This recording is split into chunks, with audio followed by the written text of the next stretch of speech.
Hi, my name is Brianna Knapp, and I attended the New Student Dialogue, The Power of Privilege.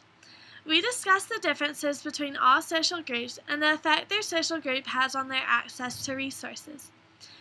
We were asked to acknowledge all the different types of social identities such as ethnicity, socioeconomic class, gender, sexual orientation, age, national origin, first language, physical, emotional, and developmental ability, religion or spiritual affiliation, and race. We then explored how these different identities affect the lives in which we live in. We learned that a social group refers to a collective of persons differentiated from at least one other group by cultural forms, practices, or way of life, and that members of a group have a specific affinity with one another because of their similar experience or way of life. We also discussed the different types of discrimination such as individual discrimination, institutional discrimination, and structural discrimination, and the different types of oppression such as exploitation, marginalization, powerlessness, cultural imperialism, and violence.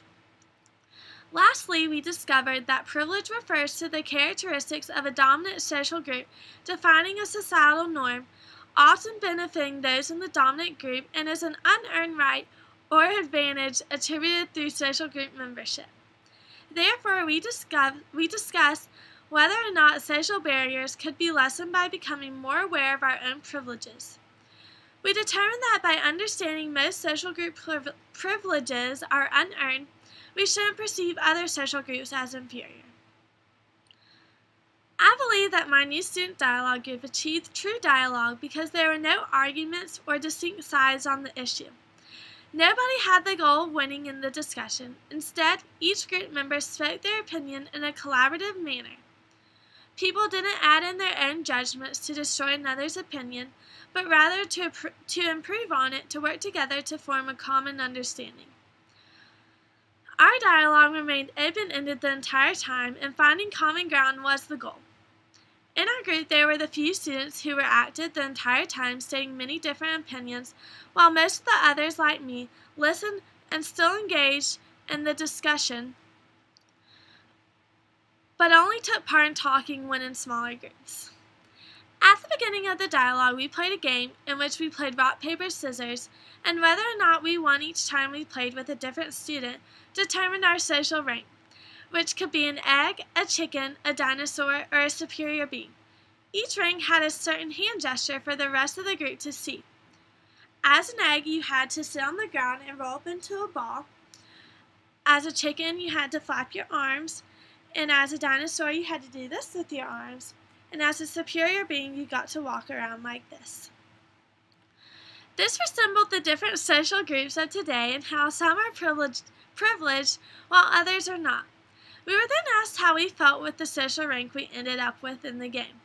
And the people who ended up as an egg agreed they didn't think it was fair since as an egg it was difficult for them to move around and play the game with another egg in order to improve their position in society, which reflects how smaller social groups are less privileged when it comes to their ability to attain resources. This game was created for us to acknowledge that there is no doubt we have superior and inferior social groups in society.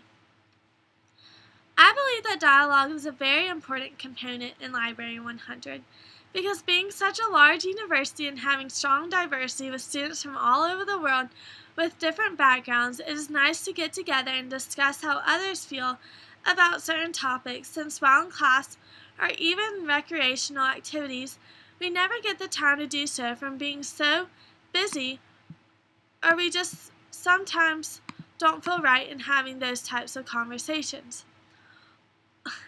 Also, even at Clemson, which has formed into a college town of its own, there are social groups, and once people step onto this campus as freshmen or as transfer students, they join groups and clubs such as sororities and fraternities and spend the majority of their time only associating with that group or club, which ends up segregating students into many social groups that reflect the social groups of America.